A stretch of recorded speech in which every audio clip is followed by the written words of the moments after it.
Hello friends, welcome to Kavitha Suresh vlogs. అందరు ఎలా ఉన్నారు? బాగున్నారా?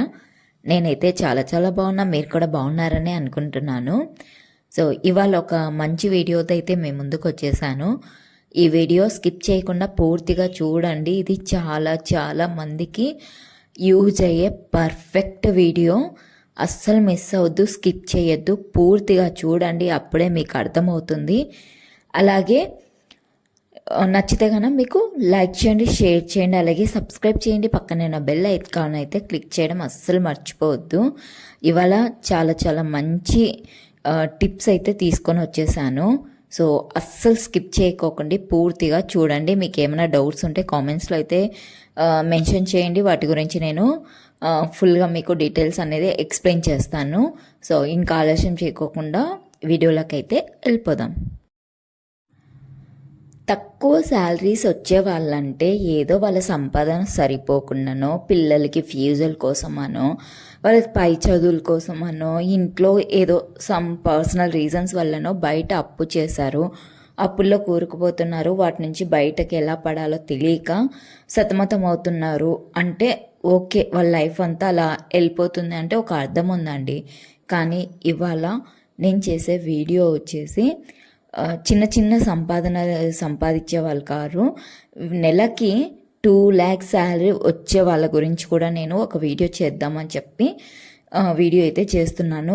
ఇది అందరికీ ఉపయోగపడుతుంది. సో అందుకని చెప్పి ఈ వీడియో అయితే చేస్తున్నాను. ఇది నేను ఒక యూట్యూబ్లో అయితే చూశానండి. ఒక ఇంటర్వ్యూస్ చేస్తూ ఉంటారు కదా, అట్లా వాళ్ళ శాలరీ వచ్చేసి ఒక సాఫ్ట్వేర్ ఇంజనీర్. సాఫ్ట్వేర్ అంటే మనకు తెలుసు కదా, ఆబ్వియస్లీ వాళ్ళకి హై శాలరీనే ఉంటుంది.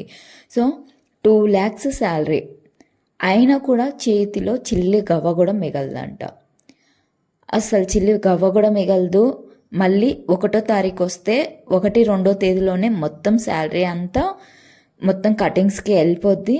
మళ్ళీ తర్వాత ఆ నెల మొత్తం మళ్ళీ క్రెడిట్ కార్డ్ మీదనే ఆధారపడి ఉండాలి. సరే, మళ్ళీ శాలరీ వస్తేనే మళ్ళీ ఏమైనా మిగులుతుందా అంటే ఏమీ మిగలదు. ఇక్కడ ఖర్చులు మొత్తం కటింగ్స్ పోతాయి. మళ్ళీ లాస్ట్ మంత్ క్రెడిట్ కార్డ్ మొత్తం యూజ్ చేస్తాం కదా మనం ప్రతి చిన్నదానికి. సో దానికి ఇంకా ఖర్చు అయిపోతాయి. కనీసం అట్లీస్ట్ కొంచెమన్నా సేవ్ చేద్దామంటే ఎటువంటి సేవింగ్స్ మిగలట్లేదు. దానికి అసలు రీజన్స్ ఏంటి అంటే కన్నా, మనము ఎలా అంటే అందరినీ చూసి మనం కూడా ఒక లైఫ్ స్టైల్ ఉండాలని చెప్పి ఒకటి క్రియేట్ చేసుకున్నాం. అది మనకు మనంగా క్రియేట్ చేసుకున్నాము. ఎట్లా అంటే ఇప్పుడు మన ఫ్రెండ్స్ రిలేటివ్స్ ట్రిప్కి వెళ్తారు, ఫారెన్కే లేదు అంటే వేరే చోటుకి ఎక్కడికైనా కానీ వెళ్తారు. సో వాళ్ళని చూసి మనం కూడా వెళ్ళాలి అని చెప్పి మన దగ్గర డబ్బులు లేకపోయినా సరే ఈ క్రెడిట్ కార్డ్స్ లేకుంటే పర్సనల్ లోన్స్ ఇవి తీసుకొని వెళ్ళేసి వస్తూ ఉంటాము.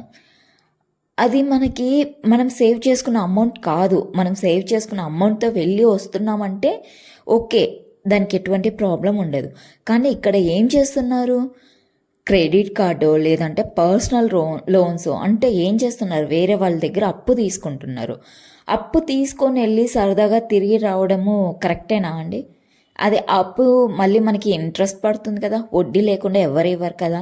క్రెడిట్ కార్డ్ అయినా వడ్డీ పడుతుంది, పర్సనల్ లోన్ అయినా వడ్డీ పడుతుంది. పోనీ వేరే వాళ్ళ దగ్గర తీసుకున్నామా అన్నా కూడా మనము వడ్డీ వేసి ఇవ్వాల్సిందే. సో అలాంటప్పుడు ఆ ట్రిప్స్ అనేవి మనకి అవసరమా? ఎంజాయ్మెంట్ ఉండాలి, దానికి తగ్గ ప్లానింగ్ ఉండాలి.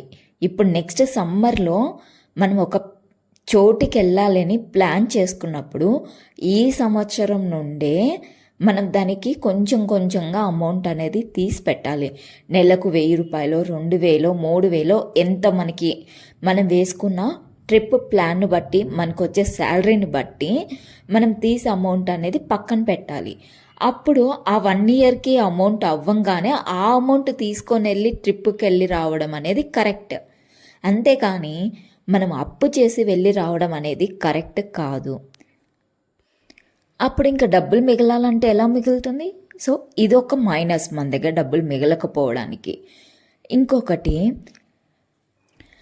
అపార్ట్మెంట్స్ కొనడమో స్థలాలు కొనడమో చేస్తూ ఉంటారు. ఓకే, అది ఒక మంచి పనే. ఎందుకంటే మనకి ఫ్యూచర్లో మనకి అవి అనేది మన పిల్లలకి కానీ లేకుంటే ఎటువంటి ప్రాబ్లమ్స్ వచ్చినా కూడా మనకంటూ ఒక ఆస్తిలాగా ఉంటుంది. కానీ అది ఎలా కొనాలి? మన దగ్గర డబ్బులు ఉంటే దాన్ని పెట్టి కొంటే ఓకే. కానీ ఇక్కడ ఏం చేస్తున్నారు? పర్సనల్ లోన్స్ అని, హౌస్ లోన్స్ అని, ఇలా అన్ని లోన్స్ అని తీసుకుంటూ ఉన్నాం. అవి ఏమన్నా ఊరికే తీరుతాయా అంటే ఏళ్ళు, అట్లీస్ట్ ఒక 16 ఇయర్స్, 20 ఇయర్స్, 25 ఇయర్స్ మనం తీసుకునే అమౌంట్ని బట్టి ఉంటుంది.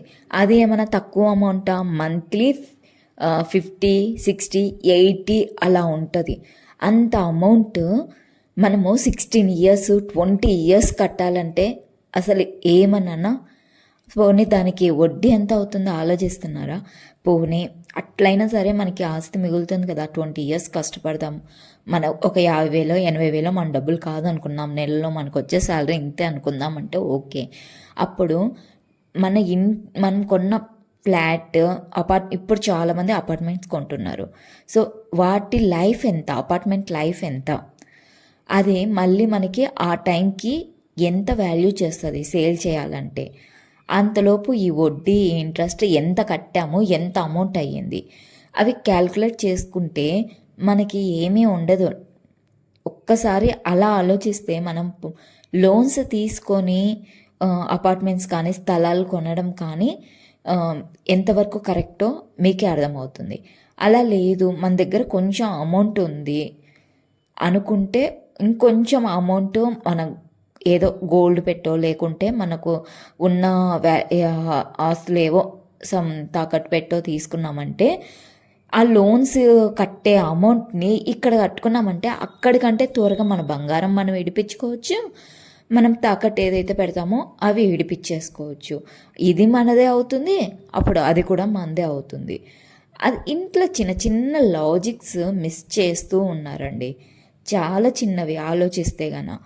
అనవసరంగా లోన్స్ తీసుకొని 20 ఏళ్ళు 25 ఏళ్ళు కట్టుకుంటూ వాటి ప్రెజర్ అనుభవిస్తూ నెల నెల ఏమి డబ్బులు మిగట్లేదు అని బాధపడడం ఎంతవరకు కరెక్ట్? మీరు ఒక్కసారి ఆలోచించి మీరే నిర్ణయం తీసుకోండి.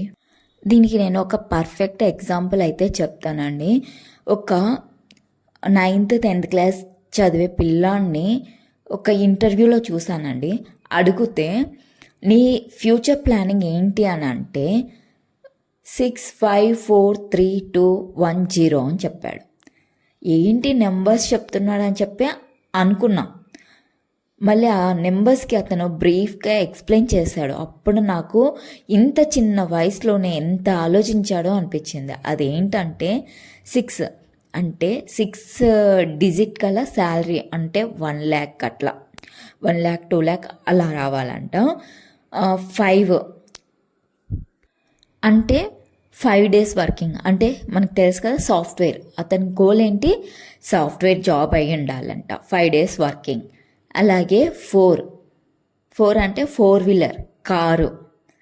3 అంటే ట్రిపుల్ బెడ్రూమ్ ఫ్లాట్ ఉండాలంట. ఒకటి తనకు, తన వైఫ్కి, ఇంకొకటి వాళ్ళ పిల్లలకి, ఇంకొకటి వాళ్ళ మదర్ ఫాదర్కి అంట, అమ్మ నాన్నలకి. 2 అంటే 2, ఒక పాప ఒక బాబు. 1 అంటే ఒక్కటే భార్య. 0 అంటే టెన్షన్స్ లేని లైఫ్ అంట, ఎటువంటి ప్రాబ్లమ్స్ లేని లైఫ్.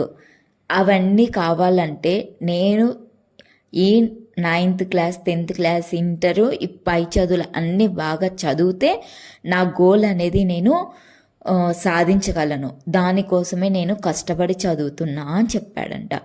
అంటే ఒక చిన్న పిల్లాడికే ఇంత ఫ్యూచర్ ప్లానింగ్ ఉన్నప్పుడు మనకెంత ప్లానింగ్ ఉండాలి? అందుకే అనవసరమైన ఖర్చులన్నీ మానేసి మనకు ఎలా ప్లాన్ చేసుకుంటే మన లైఫ్ కూడా హ్యాపీగా ఉంటుందో, టెన్షన్స్ లేని లైఫ్, జీరో టెన్షన్స్, ఎటువంటి సమస్యలు లేని లైఫ్ ఎక్కడ వస్తుందో ఆలోచించి అడుగు వేయండి. ఈ వీడియో కన్నా మీకైతే నచ్చిందనే అనుకుంటున్నాను. జస్ట్ నేను ఏదో ఒక ఇంటర్వ్యూలో చూసి ఓకే ఇలా ఎంతమంది సఫర్ అవుతున్నారు వచ్చే శాలరీ సరిపోక అని చెప్పి చిన్న వీడియో అయితే చేశాను. నచ్చితే లైక్ చేయండి, షేర్ చేయండి, అలాగే సబ్స్క్రైబ్ చేయండి. పక్కనే ఉన్న బెల్ ఐకాన్ అయితే క్లిక్ చేయడం మర్చిపోవద్దు. మళ్ళీ మంచి వీడియోతో మీ ముందుకు వస్తాను. Thank you for watching. Bye.